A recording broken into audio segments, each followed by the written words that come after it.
রাসূল সাল্লাল্লাহু আলাইহি ওয়াসাল্লাম যখন আকাবার দ্বিতীয় শপথ করে ফেললেন ইয়াসরিববাসীর সাথে, তখনও মদিনা হয়নি, তো তখন মদিনাবাসী বলল যে রাসূলুল্লাহ, আপনি তো এখনো হিজরত করবেন না, তো আমাদেরকে কোরআন শিখাবে কে, সালাত শিখাবে কে? আপনি একজন দায়ী পাঠান, আমাদের সাথে একজন টিচার দেন। রাসূল সাল্লাল্লাহু আলাইহি ওয়াসাল্লাম তখনও মদিনাতে হিজরতে যাননি। তো রাসূল সাল্লাল্লাহু আলাইহি ওয়াসাল্লাম একজনকে দায়ী হিসেবে পাঠিয়েছিলেন, মুসআব ইবনে উমাইর রাদিয়াল্লাহু তাআলা আনহু, যিনি উহুদের যুদ্ধে শহীদ হয়েছিলেন। এর কারণ হচ্ছে উনি দেখতে খুব স্মার্ট ছিলেন, খুব ড্যাশিং ফেসের অধিকারী ছিলেন, মক্কার এলিট ফ্যামিলির একজন যুবক ছিলেন, এবং উনি সবচাইতে দামি দামি পারফিউম কালেক্ট করে ওইটা দিতেন। উনি মক্কার কোনো রাস্তা দিয়ে হেঁটে গেলে লোকজন বুঝতো এই রাস্তা দিয়ে কিছুক্ষণ আগে হেঁটে গিয়েছে মুসআব ইবনে উমাইর।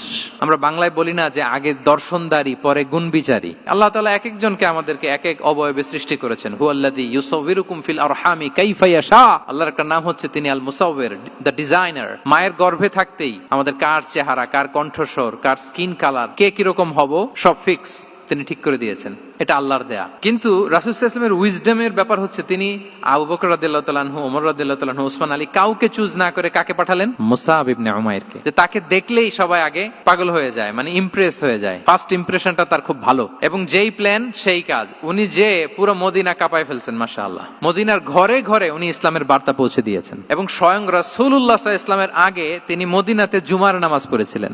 কারণ জুমার বিধান আসছে, কিন্তু মক্কা এমন একটা ল্যান্ড যেখানে এখনো জুমা পড়া আবশ্যক হয় নাই, চারদিকে কুফর বেষ্টিত। তো রাসূল সাল্লাল্লাহু আলাইহি ওয়াসাল্লাম লোক পাঠিয়েছেন যে জুমার বিধান এসছে, মুসাব তুমি কিন্তু মদিনায় যারা আছে তাদেরকে নিয়ে জুমা পড়ে ফেলো। তো মুসাব রাদিয়াল্লাহু তাআলা আনহু স্বয়ং রাসূলুল্লাহ সাল্লাল্লাহু আলাইহি ওয়াসাল্লামের আগে রাসূল সাল্লাল্লাহু আলাইহি ওয়াসাল্লামের পারমিশন নিয়ে মদিনাতে জুমা কায়েম করে ফেলছে। সুবহানাল্লাহি ওয়া বিহামদিহি। উইজডম ড্রিভেন পার্সোনালিটির অধিকারী ছিলেন, প্রজ্ঞার অধিকারী ছিলেন, অন্য কাউকে পাঠাননি। কাকে পাঠিয়েছেন? মুসআব ইবনে উমাইর। তাহলে উনি যেই কাজটাই করতেন, যেটা বলতেন, যেটাতে এঙ্গেজ হতেন, এর নেপথ্যে প্রজ্ঞা ছিল, উইজডম ছিল। আল্লাহ যেন সেই উইজডম আমাদেরকে দান করেন, আল্লাহ যেন সেই প্রজ্ঞা দিয়ে আমাদেরকে সমৃদ্ধ করেন। আমরা সবাই পড়ি আমিন।